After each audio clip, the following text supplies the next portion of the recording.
too. Hope you're all doing really well. I thought I'd read you a little book this week. It's called Sophie Snail. One very small foot. What animal has only got 1 foot?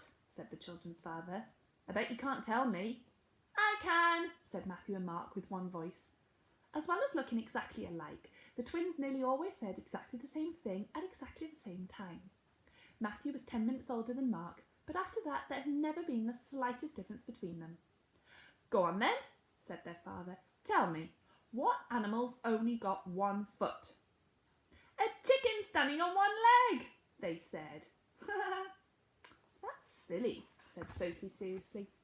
Sophie was 4, a couple of years younger than her brothers. That's silly, she said. It would still have a foot on the other leg. Anyway, Daddy, there isn't really an animal that's only got 1 foot, is there? Yes, Sophie, there is. What? A snail. Every snail has a big, flat, sticky muscle under it that it travels along on. That's called its foot.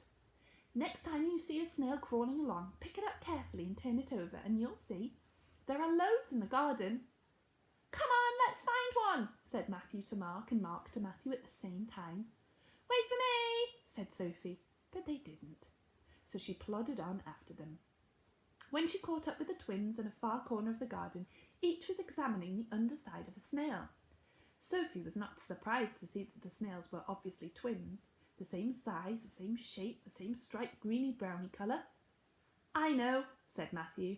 I know what you're going to say, said Mark. Let's have a snail race, they said. How are you going to tell them apart? Said Sophie. I know, said Mark. I know what you're going to say, said Matthew. Fetch us a felt-tip pen, Sophie, they said. What are you going to do? Asked Sophie when she came back with a red felt-tip pen. Put my initial on my snail, said Mark and Matthew together.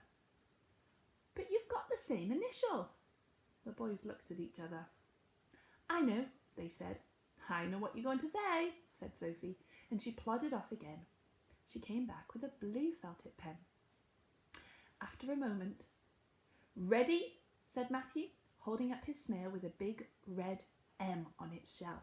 And at the same instant, Ready, said Mark, holding up his snail with a big blue M. Wait for me, said Sophie. I haven't even got a snail yet. But already the twins had set their snails side by side on the path that ran between the edge of the lawn and the flower bed. The path was made of the big oval flagstones, and they chose the largest one, perhaps a metre long. The far end of the flagstone was to be the winning post. Ready, steady, go, they shouted.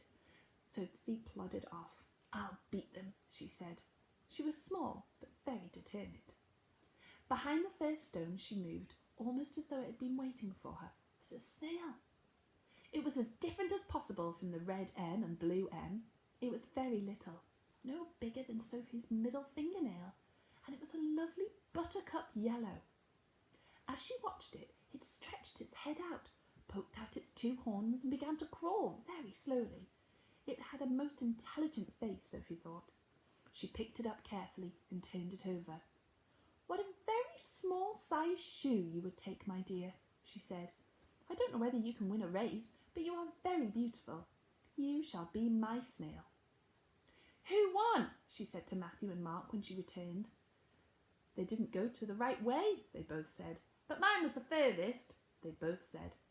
No, it didn't, they both said. They picked up the snails and put them side by side once more. Wait for me, Sophie said, and she put down the little yellow snail. It looked very small beside the others. Just look at Sophie Snail, hooted the twins. But this time when they shouted, Ready, steady, go, neither red M nor blue M would move. They stayed stubbornly inside their shells and took not the slightest notice of their owners' cries of encouragement. Sophie Snail plodded off. It was small but very determined, and Sophie lay on the grass beside the path and watched it putting its best foot forward. After half an hour, it reached the winning post. Sophie jumped up. Mine's the winner, she cried, but there was no one to hear. The twins had become bored with snail racing at exactly the same time and gone away. Red M and Blue M had gone away too into the forest of the flower bed. Only Sophie Snail kept stoutly on, while she while the straight silvery trail it had left glistened in the sunshine. Sophie knelt down and carefully put her hand flat in front of the little yellow creature. It crawled solemnly onto it. "You have such an intelligent look, my dear," said Sophie. "What have you got in your hand, Sophie?" said her mother at tea time. "It's Sophie Snail," chorused Matthew and Mark together. "Put it straight out in the garden," said the children's mother. "No," said Sophie in a small but determined voice. Her mother looked at her, sighed, picked up a box of matches, emptied the matches out and gave Sophie the empty box.